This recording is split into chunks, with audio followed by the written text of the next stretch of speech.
Pumalag si Pangulong Ferdinand Marcos Jr. sa naging banta ni Vice President Sara Duterte na ipapapatay siya maging sina First Lady Liza Marcos at House Speaker Martin Romualdez. Ginit ng Pangulo na hindi dapat kinukonsenti ang mga kriminal na hakbang. Maliban dito, binatikos din niya ang tangkang pagpigil ni Duterte sa dalawang sangay ng Kongreso na maungkat ang katotohanan. Hindi rin mo niya hayang mahatak ang bansa sa maruming politika. Narito ang naging buong pahayag ng Pangulong Ferdinand Marcos Jr. Nakakabahala ang mga pahayag na narinig natin nitong mga nakarang araw. Nandyan ang walang pakundangang pagmumura at ang pagbabanta ng planong ipapatay ang ilan sa atin.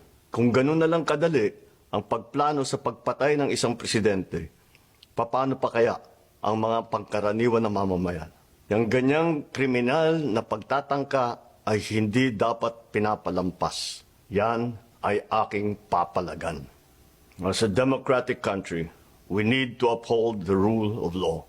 Ako, bilang pinuno ng Executive Department at lahat ng mga nanunungkulan sa pamahalaan ay may sinumpaang tungkulin na tutupdin at pangangalagaan ang konstitusyon at ang ating mga batas. Kaya hindi tama ang pagpigil sa mga halal ng bayan sa paghahanap ng katotohanan. Hindi na sanang hahantong sa ganitong drama kung sasagutin lamang ang mga lehitimong katanungan sa Senado at sa House of Representatives. Ang katotohanan ay hindi dapat itokhang. Tapos na sana ang usapang ito kung tutuparin lamang ang sinumpaang panata na bilang lingkod bayan ay magsabi ng totoo at hindi hahadlangan. Imbis na diretsahang sagot, nililihis pa sa kwentong chicheria.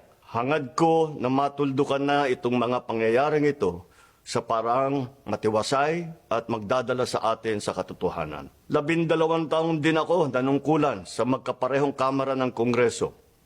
Batid ko ang kapangyarihan iginawad sa kanila ng taong bayan at ng ating konstitusyon. Dahil dito, iginagalang ko ang kanilang gawain bilang isang independenteng sangay ng ating republika. Kahit ang buong executive branch, lahat ng mga ahensya ay hindi nakakaligtas at parating sumasailalim sa kanilang masusing pagsusuri. Bilang isang bansa, marami tayong mga paghamon na dapat harapin at mga suliraning dapat bigyan ng lunas. Sa kabila ng mga pambabatikos, nakatuon ang aking pansin sa pamamahala. Ngunit, hindi natin ikokompromiso ang rule of law. Kailangan manaig ang batas sa anumang sitwasyon, sino man ang tamaan. Kaya hindi ko hahayaan magtagumpay ang hangarin ng iba na hatakin ang buong bansa sa burak ng politika. Igalang natin ang proseso, tuparin natin ang batas, alalahanin natin ang mandato na pinagkatiwala sa atin ng milyon-milyon na Pilipino. Magtrabaho po tayo sa ikauunlad ng Republika ng Pilipinas at para matamo ang bagong Pilipinas.